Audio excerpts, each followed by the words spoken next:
I don't think it's a secret that the housing market is in some shaky grounds, turmoil, you name it. It's just absolutely crazy. What am I talking about? Well, in this video, we're going to go over some data that I got and kind of talk about what you got to do when you're going to buy a house, because the market is just absolutely crazy. What am I talking about when I say that market is absolutely crazy? So depending on what area you're in, people are backing out of contracts left and right. So here we go. Atlanta had the highest rate of cancellation in the country, 20%, followed by Orlando, 19.4%, Tampa, 19%, Riverside, California, 19%, Miami, 18.9%. And at the bottom half, the top 10 were Fort Lauderdale, 18%, Dallas, Fort Worth, 18.7%, Las Vegas, 18.6%, Jacksonville, 18.4%. What does that tell you? That tells you that these people are unsure, they got better deals, or they just can't qualify, or something changed in their life that they're saying, this house is not for me. Please give me my earnest deposit money back, or just walk away from it. And I looked at some of the housing markets, how competitive they are, and I got the data right here. So let's look into some of these housing markets. So Tampa, somewhat competitive. This is from Redfin, by the way. So they give it a score of 53 from Redfin. And they say houses sell for above 3% below the list price and pending in around 39 days. So they go pending about 39 days, but then they can also fall out if you're in that group that falls out.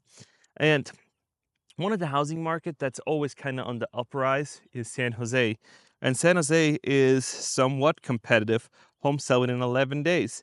So they sell for about 5% above list price and go pending in around 11 days. So you see San Jose housing market pretty strong, tech, everything, people have money. So that's kind of the housing market. Then we got one of the bottom places, that is Cape Coral, Florida, has a competitiveness score of 26.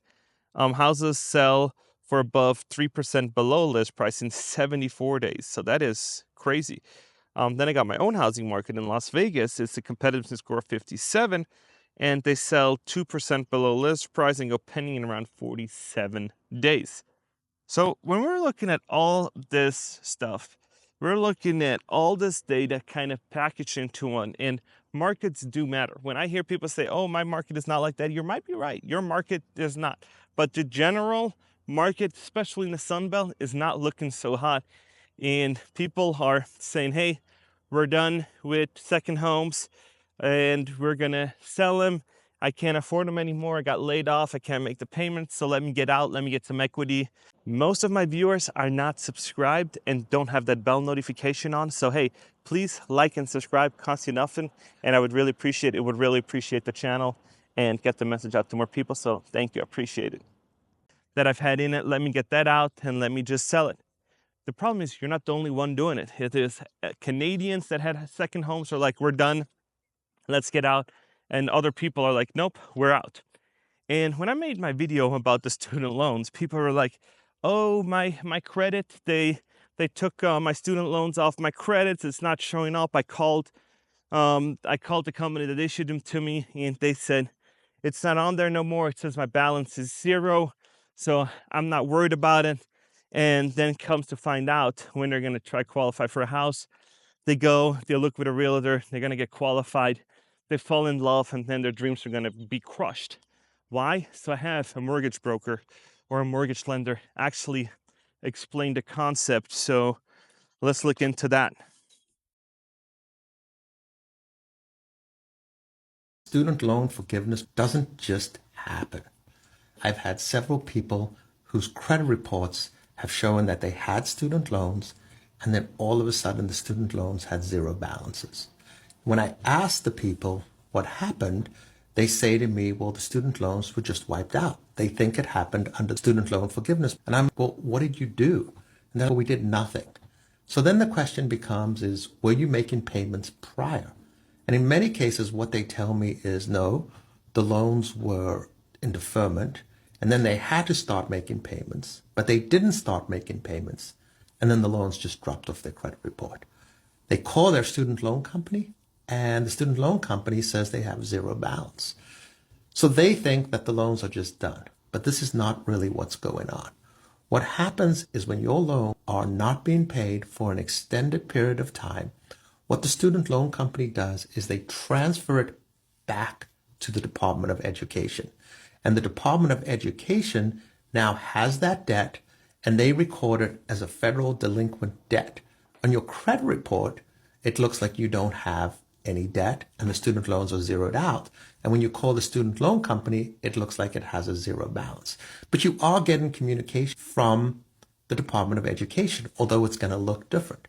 So when you go to apply for a loan, what happens is we put your name into a system. It's called CAVAS. This system looks to see if you have any federal delinquent debt. And if you come up in that system, and a lot of people are coming up in that system as having delinquent student loans, it now says that you can't do business with the federal government. You have to either do a resolution plan, which means you have to pay for 10 months before it will transfer back from the Department of Education to a student loan company before you're eligible for any FHA loan or settle in full. So don't just assume if your student loans dropped off your credit report and you did nothing, that they were just forgiven. If you went through a process and got those loans forgiven, awesome. But if you did nothing, they didn't just go away. Person with amazing value that you should follow. And when you're looking at all this student loans, we're looking at delinquents, we're looking at car repos, we're looking at all that. Those are all impacting the housing market. Because when you're looking at what are you going to do? Car repos piling up. We're looking at now we're going to start collecting on student loans. We're going to see more layoffs and people are selling their second homes. And what does that do? That makes the supply and demand balance tip towards more supply and then less demand because you can't qualify for an FHA loan. You can't qualify. You got to go the conventional route. You have too much debt now and it's in collection and doing all this kind of other stuff. And so when you're looking at all this, it's just one crazy thing coming down the pipeline that we're not quite understanding what the consequences are yet. Because when I say yet, is because all this data hasn't come out yet. So whenever we talk about it on the channel, it's in the process of working out. And so what you're feeling, you're going to read in the news or anywhere else in a few months from now, because housing markets, all these kind of things move slow. So when you're not making your payments on your car, when I say, oh, there's a bunch of people not making their payments, it takes time for them to process it, for them to then send it out to the repo company, to go to the repo company, to then get up for auction, to then say, hey, the balance is this much, and we sold your car and doing all that. And all these things don't happen overnight, especially when there's high volume and they're like, hey, we got to get rid of those cars. We got to get them off the books. We got to close out those bad loans and doing all that. It's a process and it takes time. And so when I tell you like, hey, you got to be really, really aware of what's going on and you need to do your own research and do kind of your own looking into it and see, hey, is my market competitive? Is my market not so competitive? And can I afford what I'm doing? Because I showed you a video 2 days ago of this car dealer that says everybody needs it now. And everybody thinks to this point in my life, this is the best decision. And there's PhD people, there's doctors, there's all kinds of people saying like, hey, this is what I need right now. And this is the American disease, I call it. It's like, let's get it now and be kind of over with it. And impatientness, and I'm guilty of it too. So don't feel too bad. And I'm not saying that I'm not part of it because I like it. Like, hey, if I want something, I'll pay a little bit extra and get it now. But when it comes to housing, when it comes to stuff that isn't liquid, that you just can't sell quickly, it is not always the best idea to get it right today. Sleep about it, think about it, go see other places. Is this something that you want to get into? And people think, oh, it's kind of easy, that's what they say on TV. That's what they told my parents, said, oh, it's kind of easy to get into. And all of a sudden you're like, oh, I got into a house in Cape Coral or Tampa, and all of a sudden I've been let go from my tech job and I'm used to making 160, 140. Now they've let me go. And now I'm looking online and trying to find jobs and I just can't find remote jobs.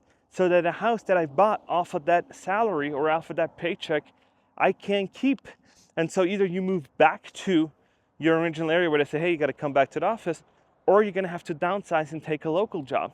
And then you're between a rock and a hard place of, what am I going to do? And everybody's good till they're not. And this is what I tell all my followers, because they say, oh, you can just get a bachelor in nursing and you're going to be set for life. That's not true. And it's not true for any degree. You have life circumstances that prevent you from doing things that you do. You have life happening to you. You're one car accident away of not being able to work. And if that guy doesn't have insurance or minimal coverage, then you have to have enough insurance to cover all that. And I always say, hey, you got to make sure that you are picking the right path for you and your family, and make sure that, hey, maybe I should look over my coverages. Maybe I should look into some of these insurance things. So maybe let's look into it and not just be like, let me just save some money here and let me just sign up for the minimum. And let me just get the biggest house possible. And then it's like, oh, the biggest house possible has issues. Air conditioner, $10,000 here. Oh, the pool pump's not working. It's going to be another $1,000 for the pool pump. And all of a sudden it adds up and you're like, man, I'm house poor now. And I can't do the things I really want to do because I have a house that is basically draining my finances. And this is just the things that, like, hey, you got to know what you're going to get into. And that's why I say owning is not always the best option for you. Because with a renter, you can just say, I'm out and find something else. Yeah, rents might go up, but so does the cost of ownership, property taxes. So does the cost of repairs, and everything else just keeps going up and up and up. And so when I look at these housing market trends and I see layoffs coming and I see all these other things coming in the housing market, and I'm always like, you gotta be savvy. You gotta be a savvy buyer, depending on where you want to buy. In San Jose, I wouldn't be too worried about it. But if I bought in Cape Coral, you gotta put yourself in a spot where you can get a good deal, where if the housing market does have another year or two a downturn, you're not gonna be you're not gonna be positive on your equity, or it's gonna drain your home value to down here, but you bought it up here, so you're upside down. You gotta know, like, hey, I do not want my down payment to be just eaten up. And I feel like a lot of Americans are like, hey, let me get into this shiny new object. This is a newer house. This has a little bit more of a bedroom. And yeah, I can afford the payment. And all of a sudden, something happens, like, I should have just stayed at my old spot because I knew what I was getting into it. I knew the place. I knew what I had. And now I have something new that I thought I'd like, but I didn't. So it is just absolutely crazy to see all these people making these decisions, and then comes to find out it wasn't the right one. And then as an adult, when you make the wrong decision, it always costs you money. And it, depending on how big the mistake is, it's going to cost you a little bit of money, or it's going to cost you a lot of money. And depending on how your capabilities of making money, your mistake might be a big one that's going to take you years to recover, or it might be a small one where you're like, yeah, I'm recovered at the end of the month. But as it's going right now, if you make mistakes that are very, very expensive, it's going to take you a very long time to recover.